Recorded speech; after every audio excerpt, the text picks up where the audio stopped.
We have information that downtown Chicago is the next target, and they're planning to detonate a dirty bomb. Do you have any idea how many people would die if an explosion of that magnitude were to occur in the city?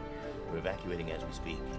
We have to stop it before it happens. Do you understand? If you find the bomber, his second attack, the real attack, we think, can be prevented. We have very little time left. Out here, the clock's only moving in one direction. Hi, Robin. Hi, Vera. Hi. You are looking sharp in this film, I have to tell you. Oh, thank you. Thank you, considering it was my first trimester of pregnancy, and I was incredibly nauseous. And just yakking every moment off camera, so oh my, that's really sweet. So what did it feel like to wear that uniform?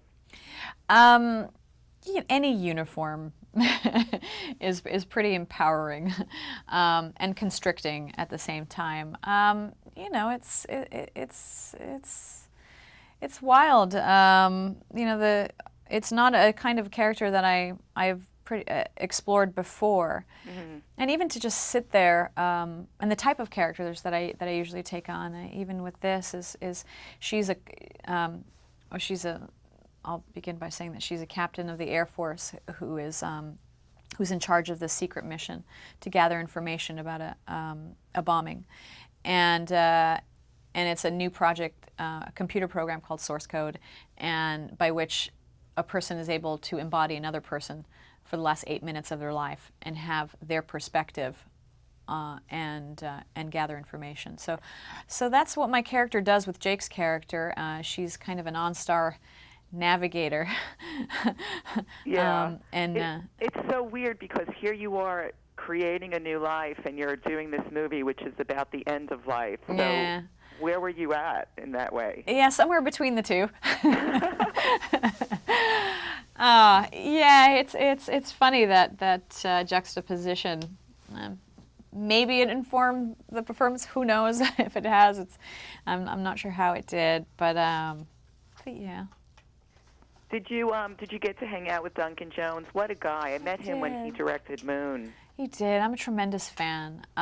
So I loved being in his presence. He's real eager, and he's got that eagerness still of someone who's only done one film before this, and his vision, I find, is so bold and exciting and refreshing.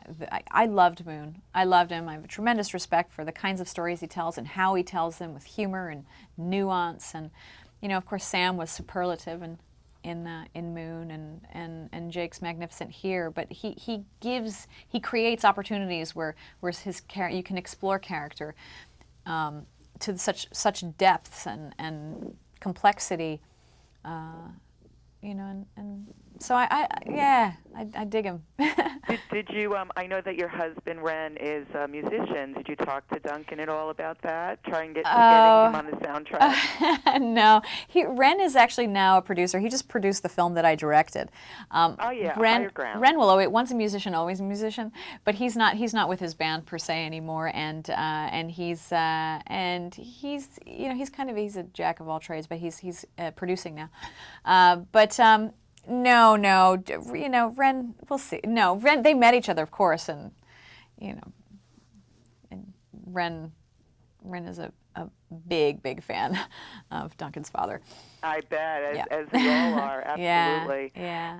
And you were also, when you made the film Goats, you had your daughter with you? You had just given birth? Oh, yeah. I mean, it seems like that's my only option, really.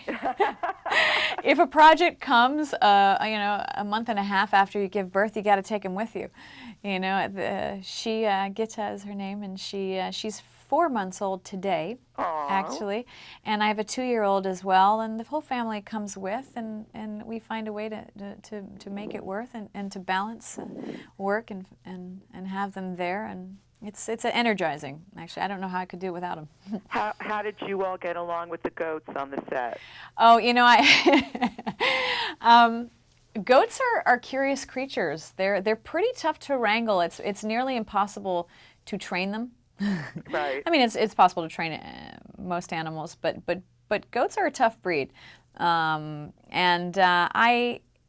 it's like working with children too. You can't you know, there are certain demands that the script had for them, but you just got to have the camera follow them. And I mean, I have an affection for them, and but my character didn't necessarily.